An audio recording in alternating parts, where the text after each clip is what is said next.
From our business desk to take a look at the financial cost of this tragedy. Hello, Brian. Hello. Now, this cathedral has been a pillar of a rebounding tourism industry in France. That's right. Notre-Dame, up until last night, was the most visited monument, not only in France, but in fact in all of Europe. Between 13 and 15 million visitors pass through each year.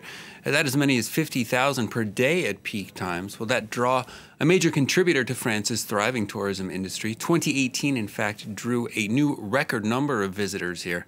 France remains the most visited country in the world, but its tourism sector is not immune to disruption.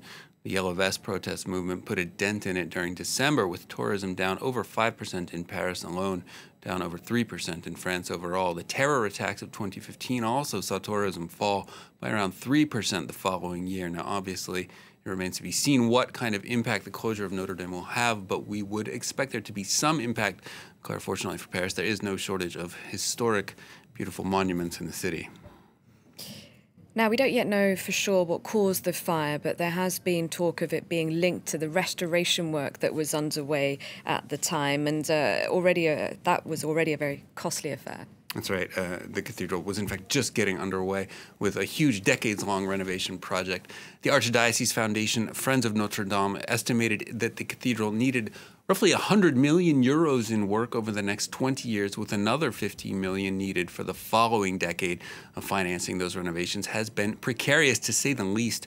Notre-Dame is owned by the state, which normally contributes 2 million euros per year. That is not enough for basic maintenance. The state recently bumped that up to 4 million per year. The Archdiocese, is expected to come up with the rest of the roughly 6 million euro annual budget.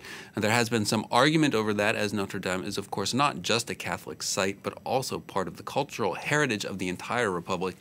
A 1905 secularism law prevents religious sites from charging admission, that further tightening the budget there.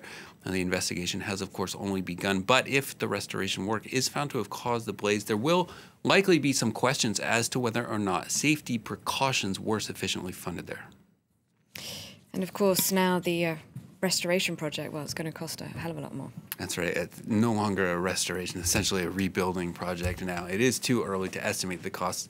Not hard to imagine it running into hundreds of millions, many hundreds of millions of euros. Of course, we saw French President Emmanuel Macron has announced last night the country is launching a national fundraising campaign.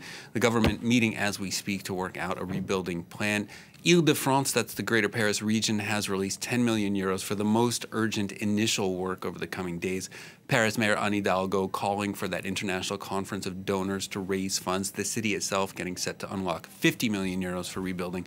As we saw also a battle of the billionaires to refund the rebuilding. François-Henri Pinault, CEO of luxury group Kering, his family donating 100 million euros, and Bernard Arnault of LVMH says his family will donate 200 million.